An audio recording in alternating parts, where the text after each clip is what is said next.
Bienvenido a La Salud en tus manos, un programa que hacemos aquí en Popular Televisión y que también emiten nuestros amigos del grupo Cadena Media.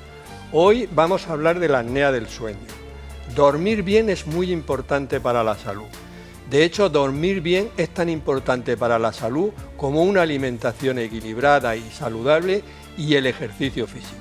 Sin embargo, el 10% de los varones de 30 a 60 años tienen apnea del sueño y el 25% de las personas mayores de 60 años tienen apnea del sueño. En este programa vamos a ver exactamente qué es la apnea del sueño, los síntomas que pueden presentar estos pacientes, cómo podemos prevenirla y cuáles son los tratamientos más adecuados. Para todo ello tenemos en el plató a los siguientes invitados. Julián Caballero, que es médico especialista en neumología, médico especialista en el pulmón, y que eres responsable de la unidad de trastornos del sueño del Hospital Morales Meseguer. Muchas gracias por venir, Julián, y bienvenido. Muchas gracias y a ti, Juan, por invitarme. Eduardo Carrasco, médico especialista en medicina familiar y comunitaria y profesor aquí en la UCAM. Muchas gracias, Eduardo. Gracias a ti por invitarme. Pedro Mondejar, que es pediatra y especialista también en neumología en pulmón infantil en La Risaca. Gracias. Y Esteban Merino, bienvenido. Gracias. Y Esteban Merino, que es otorrino, médico especialista en otorrinolaringología en el Hospital Rafael Méndez y profesor de medicina aquí en la UCAM. Muchas gracias por venir. Muchas gracias a ti por la invitación. Vamos a dar paso a las preguntas de la calle, una sección que tenemos aquí, que sacamos las cámaras a la calle y vemos qué es lo que le gustaría a la gente saber sobre este problema. ¿Cómo puedo saber que sufro apnea de sueño? ¿Qué pruebas tengo que hacerme para saber si tengo apnea del sueño? ¿Qué tratamiento tengo que seguir para saber si tengo apnea del sueño? A lo largo del programa vamos a ir respondiendo a estas preguntas. Julián, el sueño, ¿cuánto tiempo es necesario dormir y qué beneficios tiene una persona que duerma bien? Bueno, tal y como has dicho, el sueño es esencial para vivir, igual que comer y beber, y lo que sabemos hasta ahora que, sobre todo en los adultos, porque la necesidad de sueño es distinta en función de la edad, pero a partir de los 20, 25 años lo que sabemos es que para estar bien física y psicológicamente se han de dormir un mínimo de 7 horas de forma regular. Es cierto que hay un porcentaje de gente que por motivos genéticos, por cuestiones genéticas, con menos sueños duermen, con menos horas de sueño están bien, pero no es la mayoría. La mayoría debe tener como norma dormir de forma regular más de 7 horas. Yo cuando he preparado un poquito el programa, lo he dicho al principio, dormir bien es tan importante para la salud como hacer ejercicio físico o como alimentarse bien. En unas diapositivas que yo tengo, el dormir bien lo he puesto como hábito saludable, que no la tenía, dicho sea de paso. Eduardo, ¿qué es el síndrome de apnea o hipopnea durante el sueño? Bueno, pues si vosotros mismos habéis dicho que dormir bien es esencial, y que comer, que hacer ejercicio es esencial para vivir, estaréis de acuerdo conmigo en que respirar es mucho más. Y es que en este síndrome se produce una alteración y el paciente que lo sufre deja de respirar y eso ocurre mientras duerme. Estos paros respiratorios, estas pausas respiratorias pueden ser totales, globales, es lo que se conoce como apnea, o pueden ser parciales y entonces hablaríamos de hipopnea. Lo que sí es cierto es que para que las consideremos anormales, anómalas, tienen que durar más de 10 segundos y tienen que darse por lo menos 5 veces cada hora de sueño. Es muy importante saber que, de acuerdo con la duración de estas pausas, estos paros respiratorios, este síndrome de apnea y hipopnea del sueño puede ser leve cuando se dan pues, entre 10 y 20 cada hora de sueño, es moderado cuando se dan los paros en número de 20 o 30 cada hora, o puede ser un síndrome grave cuando ya se producen paradas respiratorias en número mayor a 30. Mayor a 30, es decir, cada 2 minutos. Cada dos minutos una apnea es duro, ¿eh? Pedro, algunas personas se preguntarán qué hace un pediatra aquí hablando de apnea del sueño, pero es que los niños también tienen ese problema. ¿Qué porcentaje de niños tienen apnea del sueño? Pues sí, en primer lugar, gracias por dar cabida aquí a un pediatra en un foro de síndrome de apnea del sueño. Efectivamente, los niños también tienen apnea del sueño y se calcula que alrededor del 4-5% de los niños pueden tener síndrome de apnea del sueño. Esto quiere decir que 1 de cada 20-25 niños sufrirán de esta patología, y para que la población que nos esté viendo y los padres se hagan una idea, pues quiere decir que en cada clase de cada colegio puede haber un niño que tenga apnea del sueño y que muchas veces está infravalorado e infradiagnosticado. Si es importante dormir bien y respirar bien durante la noche para un adulto, imaginémonos lo importante que es para un niño que está en pleno desarrollo madurativo, en crecimiento. Y realmente es una proporción elevada. Es una proporción elevada. O sea que pensamos que podría haber alguno, pero uno por clase, un 4% es una cifra bastante elevada. Sí, o sea esas que son las estimaciones de todos los estudios. Sí. Muy bien. Esteban, como otorrino, ¿tú en la consulta ves muchas personas con apnea del sueño? Pues sí, la verdad es que es una patología que se presenta con bastante frecuencia.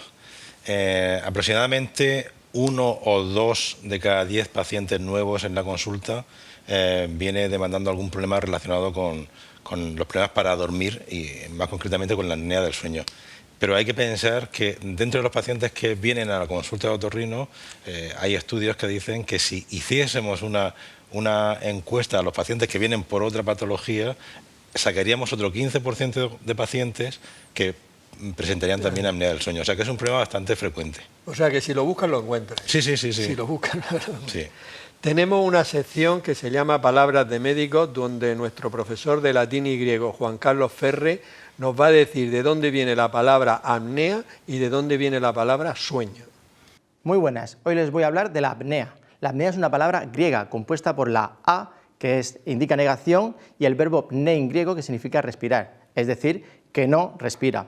Una palabra parecida es la disnea, pero esta tiene un compuesto delante que es dis, que indica mal funcionamiento, es decir, que se respira con dificultad. Los médicos muchas veces nos dicen, ¿tienes la apnea del sueño? ¿Eso qué es? Pues con la palabra sueño, que viene del latín somnium, tenemos muchos compuestos, ya lo dijimos en otro programa. Insomnium, con el prefijo in, también negación, que no puede dormir. Con el verbo latino ambulare, que es andar de un sitio a otro, tenemos sonámbulo, que camina de un sitio para otro dentro del sueño. Tenemos hipersomnia y tenemos hiposomnia. Hiper significa por encima de, hipo por debajo de. Son personas que se necesitan más cantidad de sueño o menos cantidad de sueño para estar frescos como una lechuga al día siguiente. Palabras de médicos. Julián, Eduardo ya nos ha dicho que era la apnea del sueño y lo tenemos todos claro. Pero ¿por qué se produce la apnea del sueño? Bueno, en realidad la apnea, lo que, como bien ha dicho Eduardo, es una obstrucción total o parcial de la vía aérea mientras respiramos. Entonces, hay dos tipos de componentes, de causas, digamos que una sería la causa anatómica, es decir, alguna alteración que podemos tener, por ejemplo, los niños, las amígdalas muy engrosadas o una lengua muy gorda en la parte de atrás, que lo que hace es obstruir el paso del aire mientras dormimos. Ese es un componente de los principales, pero después cada vez estamos viendo más pacientes que no son obesos y que no tienen ninguna alteración morfológica, como pueden ver los otorrinos cuando los exploran. Y lo que hay es una alteración funcional, es decir, que la musculatura que durante la noche, durante el sueño, mantiene la vía aérea permeable, es decir, que nos permite respirar, pues no funciona igual de bien y se colapsa. Entonces, cada vez, cuando más años llevamos viendo pacientes, cada vez vemos más pacientes que no son el morfotipo típico del señor obeso. Sí, ese que veíamos, obeso, cuello corto, etcétera, sino que los vemos y son perfectamente peso normal y tal, pero la musculatura se les colapsa. Y de hecho, pues esto ha hecho que el número, la prevalencia de apneas del sueño pues esté disparando, ¿no?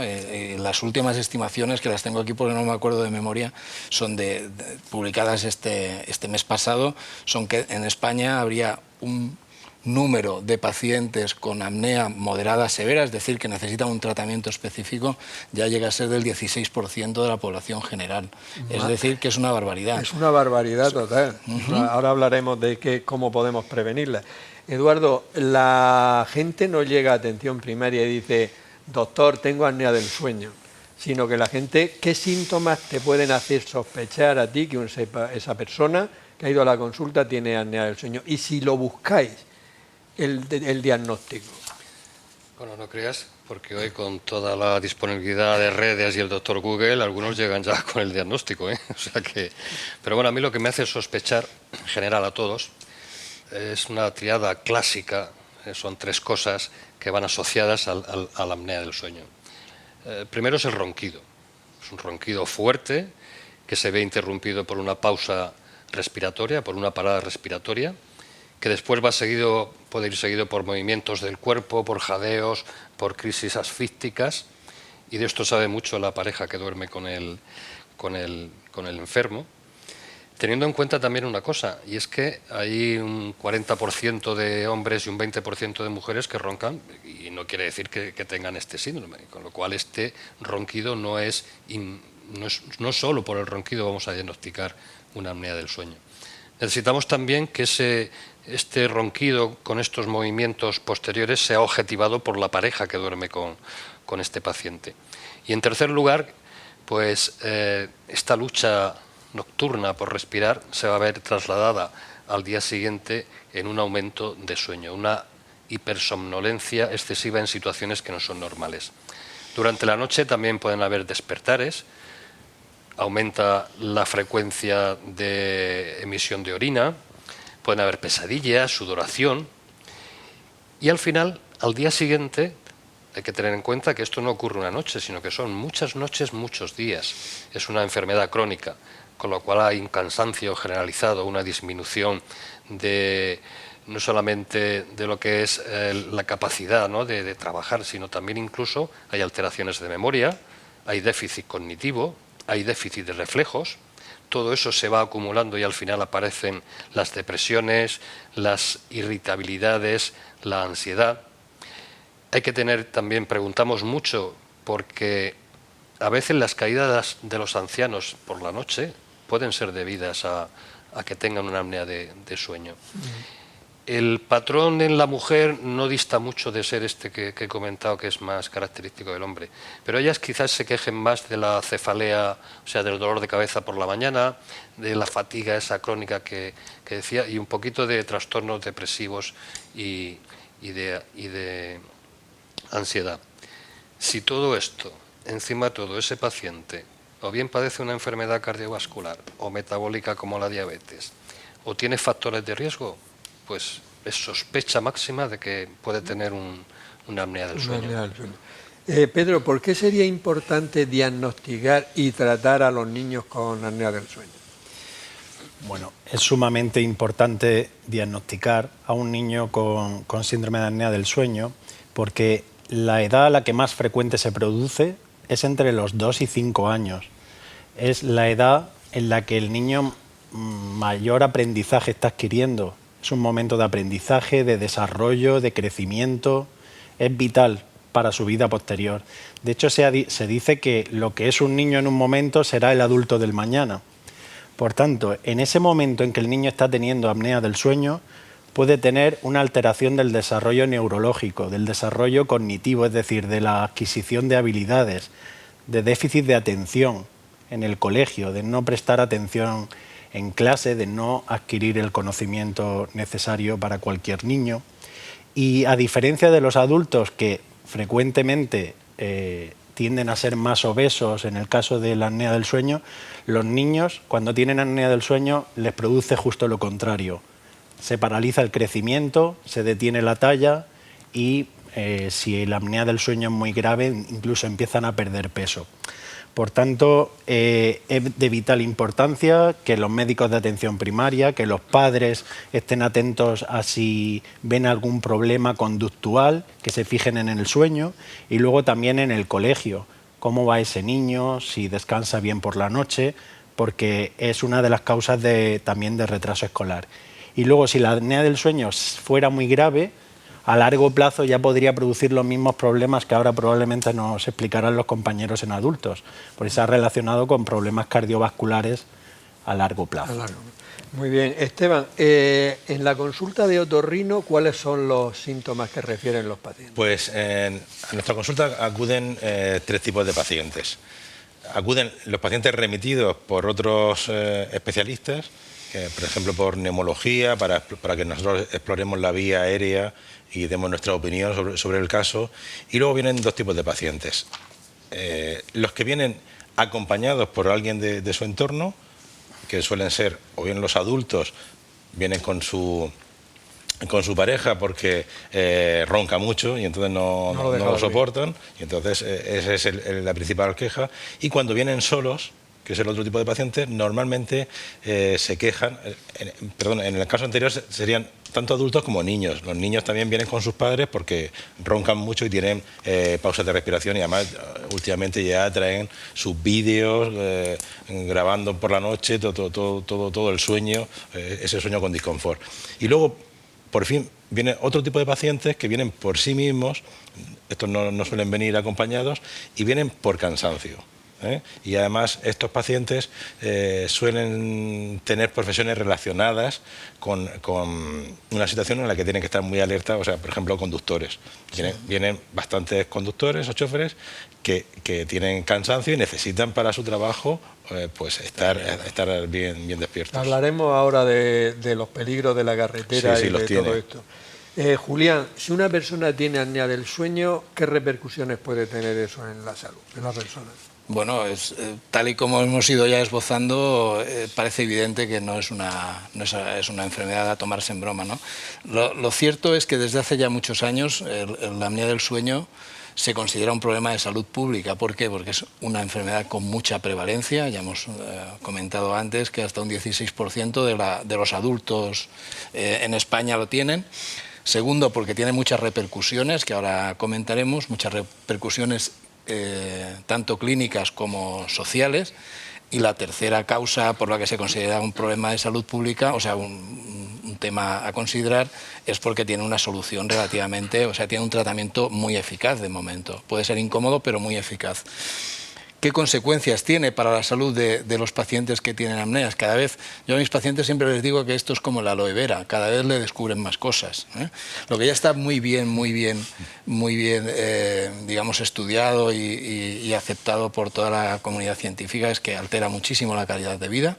La gente que tiene apnea del sueño, como han comentado mis compañeros, pues se levantan. La frase típica que suelen decir es: me levanto peor que me ha acostado, como si me hubieran dado una paliza o no soy nadie. Tiene problemas de autoestima, tiene problemas de rendimiento en el trabajo, ausencias laborales, problemas conduciendo. Eso por una parte, y eso está motivado sobre todo por la alteración que provoca en el sueño. He de decir, que antes no lo he dicho anteriormente, es que el sueño tiene varias funciones, no se saben muy bien cuáles ni todas, pero hay una fundamental, y se sabe que únicamente el único organismo que realmente necesita dormir es el cerebro. El resto de órganos no necesitan dormir, necesitan descansar, necesitan reposar, pero sí descansar. O sea, sí el cerebro. Entonces, por eso tiene estas consecuencias cuando se produce en la infancia. Entonces, provoca alteraciones neurocognitivas como consecuencia de eso. De hecho, los neurólogos cada vez nos envían más pacientes porque sabemos que los pacientes que no duermen bien tienen más problemas. El tema de las demencias, del Parkinson, se deteriora con más. Y después todas las alteraciones cardiovasculares. En primaria saben muy bien que pacientes, como ha dicho Eduardo, que tienen infartos, tienen hipertensión mal controlada, es muy probable, arritmias, es muy probable que tengan una apnea del sueño. Siempre hay que preguntar sobre todo si esos eventos ocurren durante la noche. Y por último, ya las últimas cosas que se han ido investigando es en relación a tu especialidad, alteración de... hacen más aumento de resistencia a la insulina, tienen más tendencia a engordar, son más obesos. La apnea del sueño, no solo la apnea del sueño, dormir mal incrementa el peso.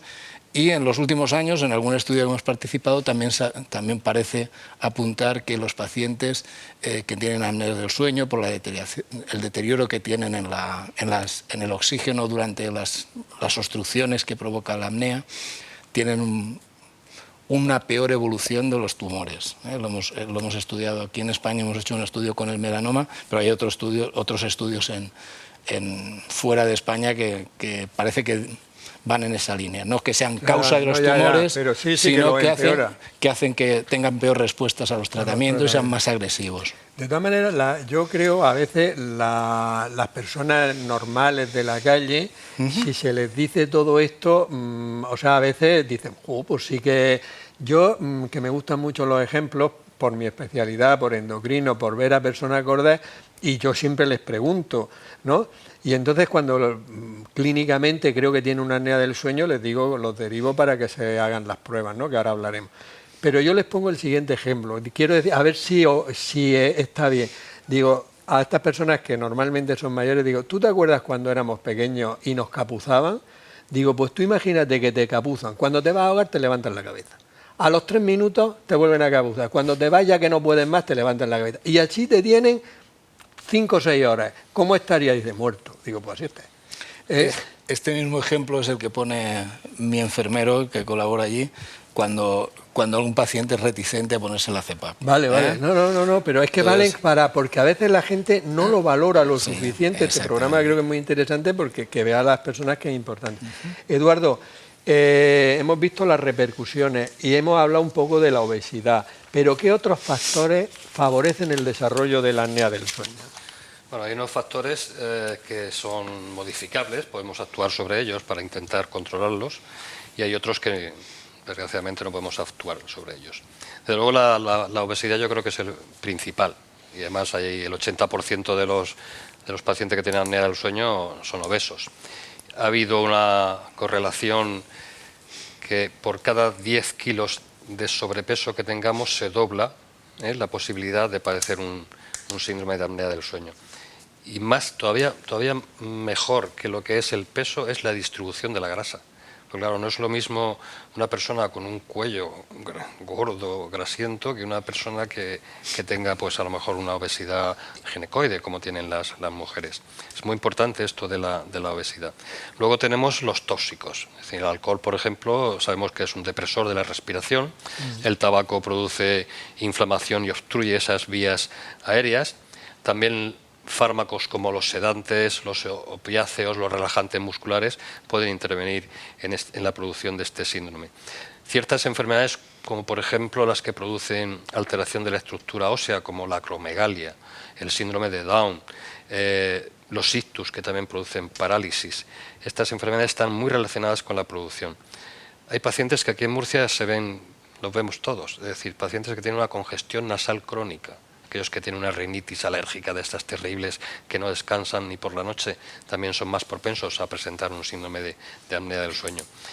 La postura también está relacionada con la propensión a presentar este síndrome. De hecho, el decúbito supino, o sea, dormir boca arriba, hace que la lengua y el paladar blando efectivamente vayan hacia atrás y entonces obstruyan las vías aéreas superiores. Y entre los que no se pueden modificar, los que no podemos actuar, está la herencia. Es decir, lo que sí se ha visto es que hijos de padres que tienen este síndrome pues tienen más propensión a desarrollarlo, como también aquellas alteraciones anatómicas que, bueno, pues Esteban conoce bien, ¿no? Problemas de la lengua grande, amígdalas grandes, problemas con la mandíbula. La edad y el envejecimiento, lo decía Julián antes, pues envejecemos, toda esa tensión muscular cae y hace que las fauces, las vías aéreas se colapsen. En cuanto al sexo, pues sabemos que es el doble de frecuente en hombres que en mujeres, hasta la menopausia, que ya se igualan. Yo creo que estos son los factores más importantes. Pero que así como en los que podemos incidir desde un programa de salud sería la obesidad, el alcohol y el tabaco, los tres. Y fármacos también. Y fármacos los fármacos que están ahí. Demasiado consumo de fármacos para dormir. Sí. Pedro, ¿en qué se diferencia el SAO del adulto el SAO es la apnea del sueño, del adulto del niño? ¿Y cómo suelen comportarse los niños con apnea del sueño? Pues los pediatras siempre decimos que los niños no son adultos pequeños, sino que son niños y tienen unas características especiales y están en un momento de su vida diferente a la de los adultos. Suelen ser niños, como he dicho antes, que no es que estén obesos, sino todo lo contrario, que les cuesta ganar peso y que se detiene la talla. Es verdad que hay un porcentaje de niños que ya vamos viendo cada vez más obesos, que ya empiezan sobre los 10, 11, 12, 14 años, en los que tienen un SAOS parecido al del adulto, una apnea del sueño parecida al adulto debido a obesidad muy importante, que es otro problema público de salud del que probablemente seguiremos hablando. Hemos hecho 2 programas sobre la obesidad infantil. Al final la obesidad está relacionada con un montón de problemas.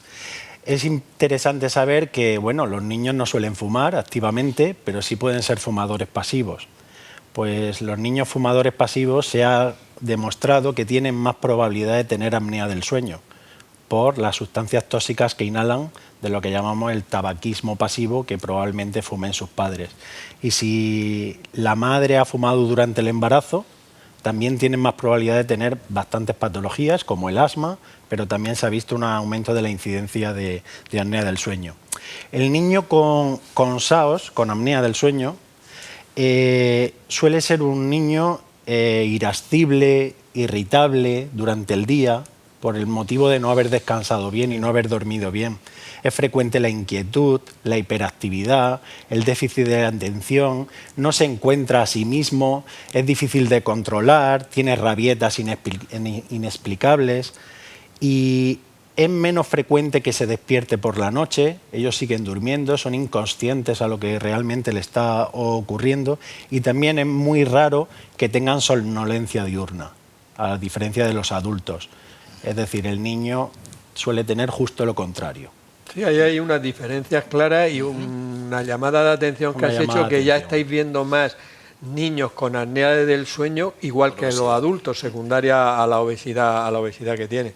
Esteban, ¿cuál sería el papel del otorrino en el diagnóstico de la apnea del sueño?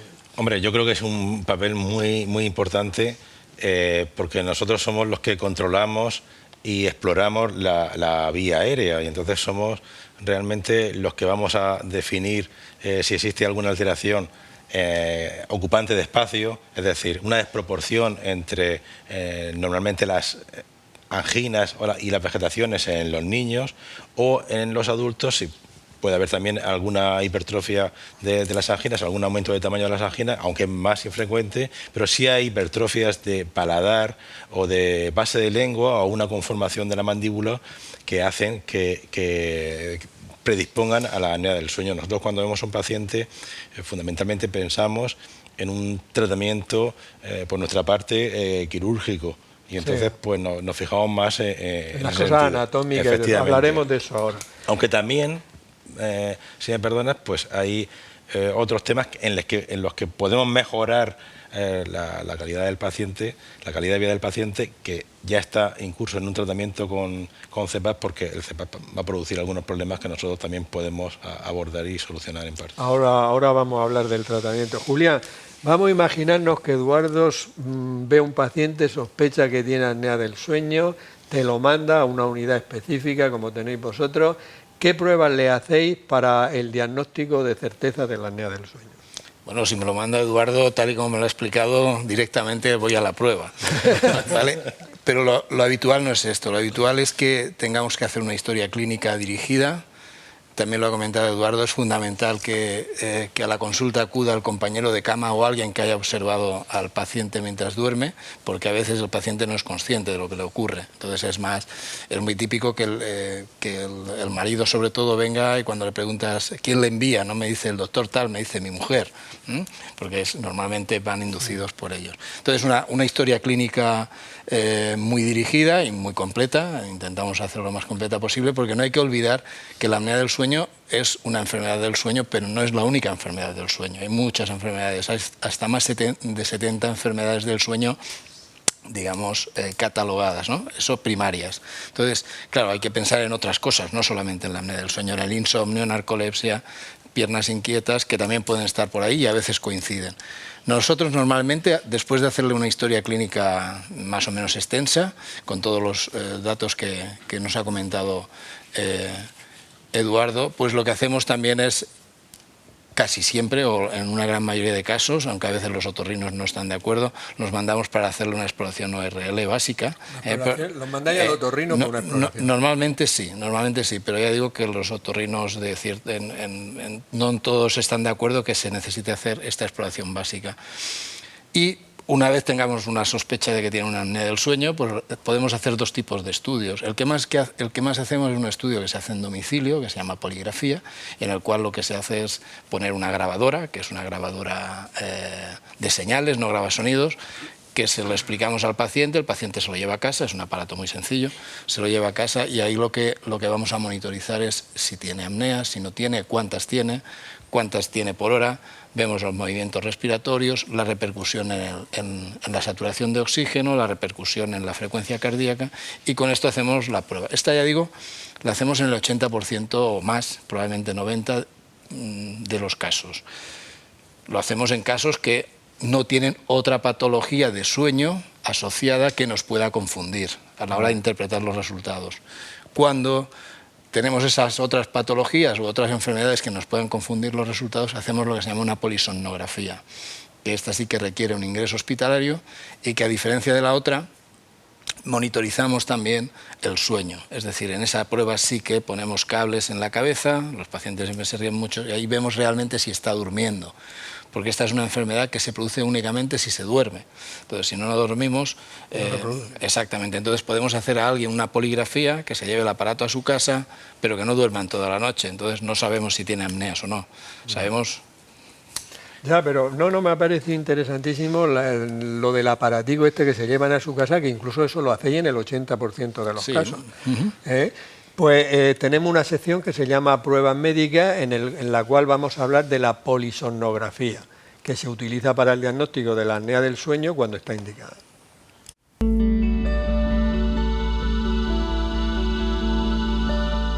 La polisomnografía o estudio de sueño es un estudio que evalúa toda la actividad cerebral que tenemos durante la noche. Con ello se puede ver si se cumplen todos los ciclos de sueño de forma correcta o si hay algún tipo de anomalía. En este caso, nosotros monitorizamos al paciente colocando una serie de electrodos. No solo colocamos craneales en los que se registra la actividad cerebral durante la noche, sino también ponemos muchos faciales que complementa el estudio, ya que en determinadas fases del sueño se tienen movimientos oculares a la hora de tragar, a la hora de movimientos musculares. Es importante para evaluar el estudio completo. Lleva sensores y luego, bueno, para que el estudio se suele mandar sobre todo por problemas con pacientes con sospechas de problemas de apnea de sueño. Tenemos un registro a nivel cardíaco y respiratorio exhaustivo también, durante toda la noche. Suele empezar sobre las 11, 10 y media, 11 de la noche, hasta las 8 de la mañana del día siguiente. Tenemos dos opciones. En este caso tenemos un cabezal de pared que es fijo. Y este lo utilizamos para pacientes que no suelen despertarse durante la noche o que no suelen necesitar ir al aseo, por lo que es cómodo.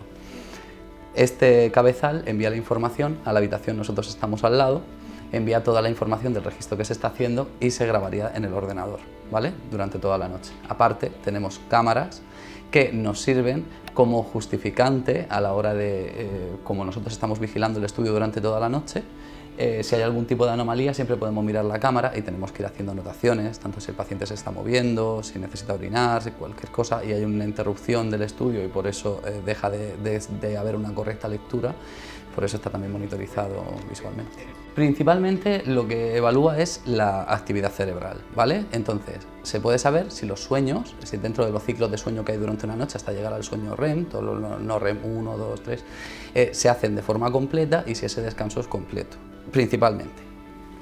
Como estudio de sueño, pero es una prueba complementaria para muchas más cosas, ¿vale? Para gente con problemas neurológicos, para evaluar si hay algún problema neurológico en señales durante la noche. Es una forma buena de hacerlo porque es cuando más quieta está la gente y evaluar la actividad neuronal. En pacientes con problemas de apnea, en niños pequeños también se suele hacer cuando tienen amígdalas y no saben si operar o no operar por si acaso realmente puedan tener problemas de apnea de noche. En pacientes que suelen reflejar sueño durante el resto del día, siempre se van al médico diciendo que están cansados, que ellos duermen, que duermen de golpe durante la noche pero que hay algún fallo, está indicado esta prueba. Y curiosamente, bueno, como papel de enfermero o técnico de neurofisiología, tú tienes que calmar al paciente y además por experiencia sabes que todos terminan durmiendo, así que eso quieras que no les da la tranquilidad. Pero lo más curioso de todo esto es que al fin y al cabo, aunque tengan muchos cables en la cabeza y puedan sentirse algo incómodos, están cumpliendo con muchas normas dentro de este cuarto y dentro de esta prueba que en casa no hacemos. Por ejemplo, este es un cuarto diáfano, sin más, con una cama, con oscuridad y está hecho para dormir, para registrar ese sueño. Entonces de ahí terminan todos durmiendo y les puedes demostrar que realmente muchas de las patologías vienen porque no tenemos una correcta higiene de sueño. Eduardo, desde atención primaria, ¿qué podéis hacer para prevenir la apnea del sueño? Pues lo primero, sobre todo, es detectarla cuanto antes mejor.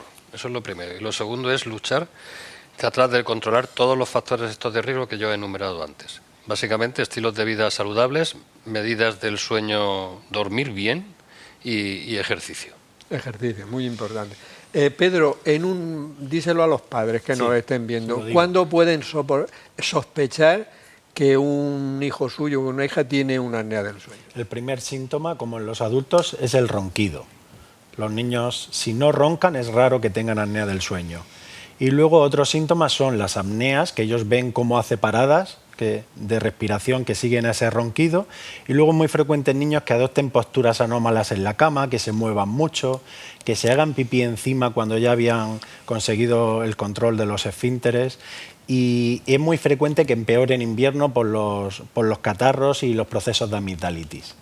Muy bien, pues ya lo tienen claro los padres. Esteban, ¿hay algún tratamiento desde el punto de vista del otorrino para la apnea del sueño? ¿Algún tratamiento médico? Médico, vamos a ver, médico eficaz, el mejor tratamiento médico es la CPAP, que ya veremos lo que es.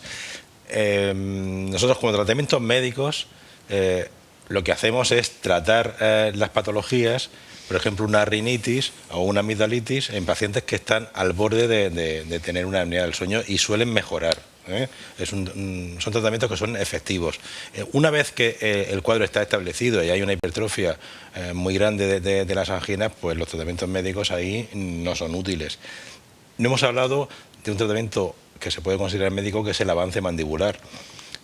Es un avance que es un dispositivo que colocan fundamentalmente los dentistas o los maxilofaciales y lo que hacen es avanzar la mandíbula por la noche mientras que se duerme y en muchos pacientes pues les soluciona el problema. Muy bien, Julián, vamos a llegar a la madre del cordero. ¿Cómo tratamos a un paciente que ya tiene apnea del sueño? Explícanos todo eso. Bueno, pues básicamente ya los compañeros han adelantado medidas generales que ya se deberían y se inician a veces desde primaria. Hay tratamientos quirúrgicos por otorrinos, por maxilofaciales, por dentistas, pero es verdad que el tratamiento principal actualmente todavía es el que más eficacia ha demostrado, es lo que se llama la CPAP, que es un aparato que lo que hace es mandarnos aires. Es como si, les explico a los pacientes, es como si alguien nos soplara en la nariz para evitar que la garganta se cierre durante la noche. Ahora después si eso nos enseña una. Ahora os podemos enseñar una, y ese es el tratamiento más eficaz de momento aquí y en todo el mundo, es el más. Es cierto que hay alternativas cada vez mejores, el dispositivo de avance mandibular está dando muy buenos resultados y hay países de nuestro entorno que cada vez están poniendo más. La clave del tratamiento de la apnea del sueño es, primero, valorar bien al paciente, valorar su gravedad, su comorbilidad y después negociar muy bien con el paciente. Esto hay que negociarlo, sobre todo cuando son casos en los cuales tenemos dudas de si un DAM, si una CPAP, si cirugía. En los casos severos está claro que en el 90% la CPAP lo primero. Muy bien. Eduardo, ¿qué complicaciones puede tener una persona si no se trata adecuadamente? Solo las complicaciones y tiene apnea del sueño. Muchas y graves, y yo creo que las ha relatado bien Julián. Yo creo que en 3 palabras: disminuye la calidad del sueño con todo lo que acarrea después, disminuye la calidad de vida y las relaciones con sociofamiliares, y luego como muy bien ha dicho Julián, el no respirar supone que el oxígeno baje y que suba el anhídrido carbónico. Esto es tóxico para el aparato circulatorio. Corazón y cerebro sufren. Y lo ha relatado: hipertensión, ictus, arritmias. La apnea del sueño es una causa importante de muerte súbita. Y seguro que lo hemos visto y el espectador lo sabe. Se acostó y se ha levantado muerto. Pues esto puede ser una causa. También hay un tema del que no hemos hablado, que es causa importante, es la disminución de la libido y la impotencia. También es muy importante. Y luego decir que la persona que tiene este síndrome tiene 6 veces más probabilidades de morir que una persona que no lo tenga. Vale, ya son bastante Aparte de todas las todos los problemas del tráfico, accidentes laborales, rendimiento escolar. Que la gente va a decidir tratarse. Yo creo que sí, se debe. Yo, Juan, si me permites una anécdota por lo que ha comentado Eduardo. Yo no soy de aquí, no soy murciano, y cuando llevaba muy poquito tiempo aquí me vino una señora que con su marido, el paciente era el marido, y me dijo: doctor, desde que usted le puso el bozo a mi marido, el bozo es la CEPAP, dice, hemos vuelto a hacer uso del matrimonio. Y esto me llamó la atención, pero viene a colación de esto, que es un tema muy importante para muchos pacientes. Muy bien. Pedro, en los niños, ¿cuál es la causa más frecuente de la apnea del sueño y cómo la solucionáis? Vale, esta es quizás una de las preguntas más importantes con respecto a la apnea del sueño en el niño. La causa más frecuente, sin duda, es lo que médicamente se llama hipertrofia adenoamigdalar. Es decir, tener las vegetaciones y las anginas más grandes de lo normal. Al ser más grande de lo normal y estar situadas detrás de la nariz y aquí en la garganta, pues es fácil entender que en una garganta que encima es pequeña en tamaño porque es un niño, pues obstruya la vía aérea durante el sueño. Y entre los 2 y 5 años, como he dicho antes, es cuando más grandes son estos tejidos que tenemos en el cuerpo, las vegetaciones y las anginas. Por tanto, ¿cuál es el tratamiento más adecuado? Extirpar esas vegetaciones y esas anginas que nos están obstruyendo la vía aérea, que le llamamos adenoamigdalectomía o solo amigdalectomía. Eso ya dependerá del otorrino, cómo vea la situación. ¿Y con eso se les quita? En la gran mayoría es curativo y además el resultado se ve al día siguiente.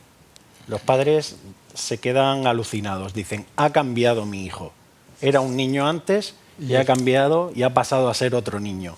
Eso, Esteban, vosotros los otorrinos sois los pocos que curáis la apnea del sueño. Pues por lo sí, que la verdad es que afortunadamente es una intervención que casi en el 80% de los casos de los niños es curativa, y además los padres lo refieren así. Es una intervención que tiene sus riesgos, pero que realmente ofrece mucho beneficio. Hombre, curar una enfermedad que es importante.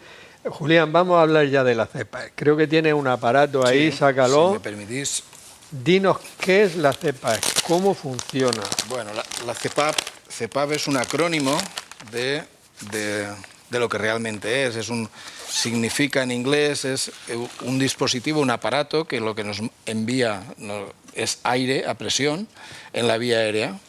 ¿Y esto cómo lo hace? Pues a través de... Este es el aparato que se enchufa en la corriente. Aquí ponemos el mercadito. Y este aparato... Es un poco aparatoso, ¿no? Es un aparato aparatoso, como su propio nombre indica. Entonces, esto lleva un tubo en el cual se conecta el dispositivo, y realmente lo que interacciona con el paciente, y además es el secreto de este tratamiento, es lo que llamamos la mascarilla, o lo que los pacientes llaman el bozo. Entonces son mascarillas que suelen ser actualmente bastante cómodas, lo más pequeñas posible. Si la tocas es muy blandita. Sí, es blandita. Entonces, este aparato lo único que hace es mandarnos aire, y este aire, este soplo, lo que hace es evitar que la apnea, o sea, que la vía aérea se colapse. Es muy silencioso cuando está bien puesto. Entonces, el secreto de este tratamiento es ponérselo bien, y que te hayan enseñado a ponértelo bien y hacer los controles pertinentes por gente que sepa lo que está haciendo. Y esto hace que la gente se lo ponga. Si no es así, es un fracaso. Vale. Me imagino que tendréis personas dedicadas a enseñar a los pacientes cómo deben de ponérselo bien, ¿no? Exactamente. En nuestra unidad tenemos enfermería, que es del hospital, perteneciente al hospital, y después tenemos personal de la empresa, porque esto lo pone una empresa, que está concertada por el Servicio Murciano de Salud, que también es especialista, bueno, que está muy adiestrado en el adiestramiento, porque lo que sí observamos es que a un paciente lo podemos adiestrar muy bien, pero con el paso del tiempo acaban cambiando, o sea, se ponen mascarilla. Hay que ir reeducándolo. Nosotros lo que hacemos habitualmente cuando el paciente, cada vez que va el paciente a la consulta, le decimos que venga con su aparato. Y desde hace un año y pico, lo que les decimos es que se pongan el aparato en presencia del técnico. Vale. Y lo que observamos es que la gente, o a veces hay gente que se la pone muy bien, perfecto, pero hay gente que se la empieza a poner al revés, que se ponen las correas mal, y entonces esto hace que sea incómodo y la gente lo abandone. Pero si están bien adiestrados, el tratamiento y el cumplimiento, que es el gran caballo de batalla de este tratamiento, que parece que está un poco demonizado, es muy bueno. Es mejor incluso que algunos tratamientos crónicos para otras cosas, para puede el parecer colesterol. aparatoso, pero yo la experiencia que tengo de pacientes que la llevan, la mayoría dicen, bueno, que es que textualmente me ha cambiado la vida. Exactamente. Eso se lo he oído yo decir a muchos pacientes. Y además muy rápido. Muy rápido. Parecido a la amigdalectomía. Exacto. Es muy rápido. Esto, el que se la pone bien en una semana le cambia la vida. Muy bien. Eduardo, ¿qué fármaco una persona que tenga apnea del sueño, me imagino que si está ya con tratamiento, con una cepa y está bien, sería como una persona que no tuviera la apnea del sueño, pero si la tiene y no está tratada, ¿con qué fármaco hay que tener cuidado? Aún así hay que tener mucho cuidado con los sedantes, ya lo he dicho antes, los relajantes musculares, los hipnóticos, los que provocan el sueño, algunos fármacos psiquiátricos sobre todo. Y también es importante a la hora de hacer una intervención quirúrgica, puesto que algunos gases también relajan la musculatura y se puede obstruir. Esto ya el otorrino pues a lo mejor nos puede hablar un poco de eso, pero hay que tener cuidado. Le preguntamos. Tenemos una sección que se llama Hábitos Saludables. Carmen Lucas, que es nutricionista, nos va a dar una serie de consejos para evitar el sobrepeso y la obesidad, que desarrollan un papel importante en la apnea del sueño.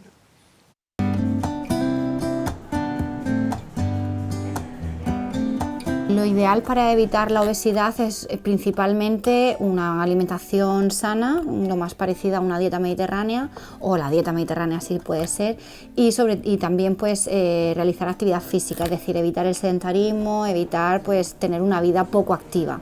Tenemos que intentar evitar pues, los traslados cortos en coche, subir escaleras, evitar el ascensor, incluso pues, hacer ejercicio físico todos los días, como por ejemplo salir a andar 1 hora. Es algo que no nos cuesta mucho trabajo y que podríamos hacer. En cuanto a la alimentación, pues bueno, es fundamental realizar entre 4 y 5 comidas al día, porque así evitamos llegar a las comidas principales con mucha hambre y evitar esos atracones. Además que en esas situaciones pues, elegimos alimentos de alto valor calórico. Luego también la base de nuestra alimentación tiene que ser la verdura, sobre todo en las comidas principales, con un poco de con una proteína de alto valor biológico y con una pequeña porción de cereales. Luego también es muy importante tener en casa una gran variedad de fruta y que nuestro postre principal que sea la fruta y no sea un lácteo o un producto dulce. Luego también tenemos que evitar los lugares obesogénicos, es decir, el comer en familia, el comer sentado, tranquilo, relajado, comer lo que nos apetezca y no, o sea, la cantidad que nos apetezca y no comer rápido, porque si no, no nos llega el estímulo de la saciedad. Luego también es muy importante el tipo de cocción que realizamos, es decir, hay que evitar la fritura y los rebozados.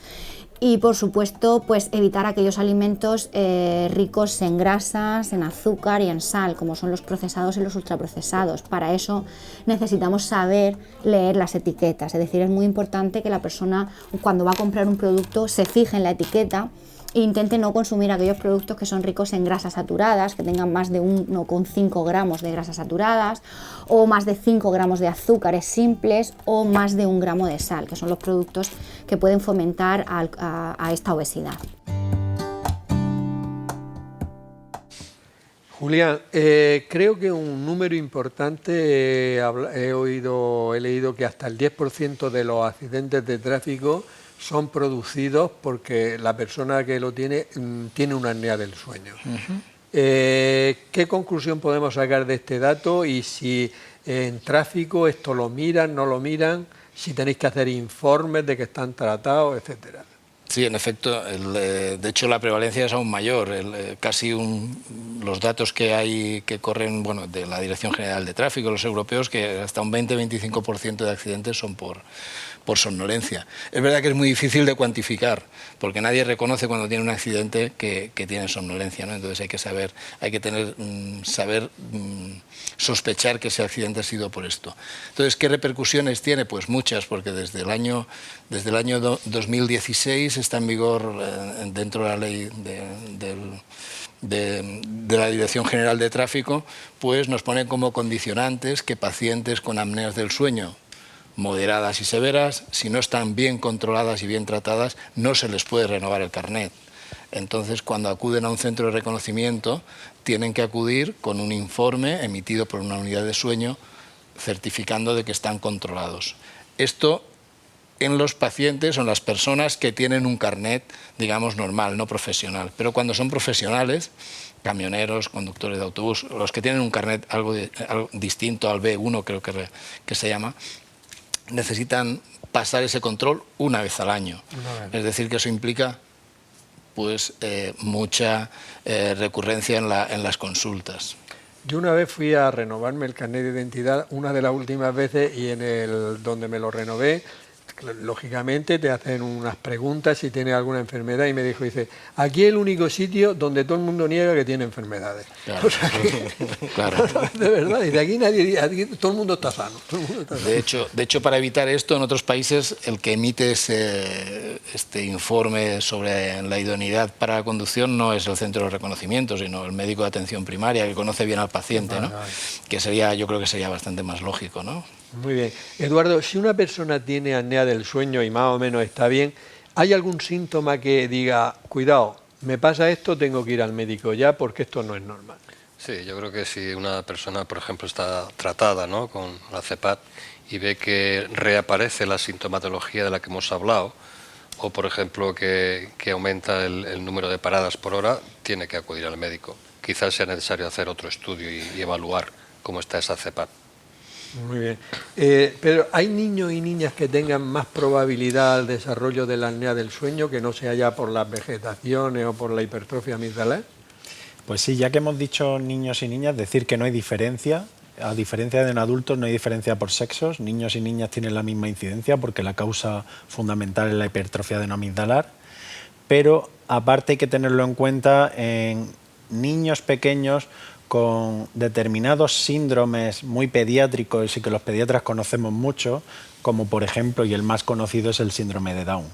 Los niños con síndrome de Down tienen hasta un 50% de probabilidad de tener SAOS, lo cual es muy importante, y de hecho se dice que prácticamente hay que hacer una polisonografía a todos los niños con síndrome de Down. Eso es debido a que tienen la lengua más grande, tienen más hipotonía, mayor grasa en el cuello, y entonces es más fácil que se obstruya la vía aérea durante el sueño. Y Esteban, un paciente que se le ha puesto la CEPA, el aparato este que hemos visto, ¿eso puede dar algún problema a nivel de otorrino? Sí, con frecuencia nos consultan, pues sobre todo sequedad a nivel nasal y aparición de vestibulitis. Y además también consultan a veces que no le va bien la CEPA y es que pueden tener algún problema nasal pues a nivel de desviación de tabique, o tienen una poliposis, o tienen algún problema dentro de la fosa nasal, que probablemente esos problemas sí que tienen tratamiento quirúrgico y desde luego hacen que mejore muchísimo la calidad de vida del uso de la CEPA. Eso lo podemos solucionar con mucha frecuencia. Muy bien. Julián, imagínate una persona que se ha diagnosticado de apnea del sueño, se le pone la CEPA. ¿Cuál es la evolución natural? O sea, ¿al cuánto tiempo lo citas? ¿Qué controles se le hacen para asegurarnos de que está bien tratado? Bien, lo que normalmente se hace o se debería hacer es revisarlos más o menos en el plazo de un mes, más o menos. ¿Por qué en el plazo de un mes? Bueno, porque se ha visto en ya bastantes estudios que el cumplimiento, es decir, el grado de adherencia al tratamiento del paciente, lo va a decidir en ese mes, en ese primer mes. Entonces, ¿qué hacemos? Pues vemos realmente si se la pone o no, porque estas máquinas llevan un contador, o sea, no nos pueden mentir. Eso es muy importante. Podemos objetivar el cumplimiento, después valoramos si hay mejoría clínica, es decir, si ha desaparecido la somnolencia o ha mejorado sustancialmente, si ha dejado de roncar, si ha dejado de tener apneas. Esas son las cosas que podemos valorar. Y la tercera cosa que valoramos es si tiene efectos secundarios, que como bien dices, pues bastante frecuentemente provoca sequedad. A lo mejor hay que cambiarle la mascarilla. Hay varios tipos de mascarillas. Mascarillas que cogen nariz y boca, otras únicamente nariz, otras únicamente boca. Quiero decir que en ese control adaptamos un poquito el tratamiento. Sí, que no es un tratamiento cerrado. Ahora, porque me han dicho que ya estamos fuera de tiempo, ¿algún bulo, digamos, muy perjudicial que circule en Internet, Eduardo, sobre la apnea del sueño? Bueno, yo he hecho una búsqueda a ver qué pasaba por ahí, qué salía. En realidad perjudicial no, pero desde luego no, que no vale para nada, sí. El más famoso es el de las célebres tiras estas que pretenden... esas que se ponían los futbolistas. Sí, también hay almohadillas para descansar con unas formas de esas que parece ser que son antirronquido. Hay también cápsulas de hierbas orientales. E incluso vi también unos, ¿cómo se llama esto que se enciende y sale olor? Como incienso o algo así, que también te ayudaban vamos, no son perjudiciales, pero... El otro día leía un artículo que, aunque parezca mentira, cada vez hay más bulos en Internet sobre las enfermedades, a pesar de que la gente es... Bueno, pues ya estamos un poquito pasados de tiempo, pero 1 minuto cada uno para que, si hubiera alguna cosa de que no hemos dejado, puntualizar algo. Vamos a empezar por ti, Pedro. Nada, como resumen, pues decir que los niños también tienen apnea del sueño, no es solo una patología del adulto, que hasta un 4 o 5% de los niños pueden tener apnea del sueño, que está infravalorado e infradiagnosticado y que tenemos que pensar que un niño pueda tener apnea del sueño cuando tenga ronquido, cuando se sospeche que tenga apneas. Es útil que nos enseñen vídeos los padres a veces de cómo duerme, y luego si tiene síntomas como déficit de atención, hiperactividad, inquietud, irritabilidad, problemas con la ganancia de peso, y decir que la causa más frecuente de apnea del sueño en el niño es la hipertrofia adenoamigdalar, que es tener las amígdalas palatinas, las anginas o las vegetaciones grandes, y que por tanto el tratamiento más efectivo es extirpar esas anginas o esas adenoides, que se llama adenoamigdalectomía. Muy bien. Eduardo. Pues yo lo resumiría diciendo que estamos ante un problema frecuente y serio, como hemos visto, que produce discapacidades, que produce...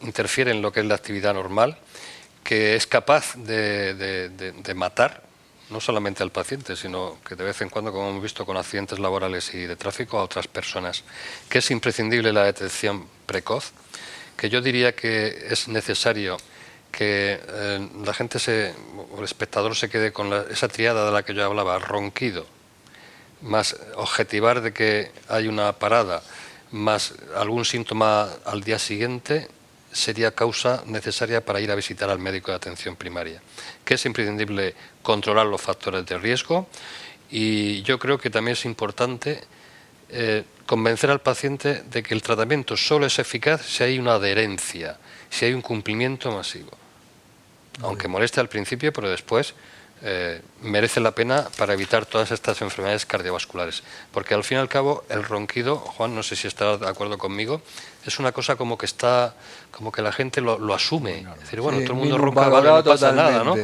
Pero sí pasa. Ya. Muy bien. Esteban. Bueno, pues desde mi punto de vista, la apnea del sueño es un problema grave, es un problema frecuente, pero que tiene afortunadamente una muy buena solución en los niños, con las intervenciones quirúrgicas.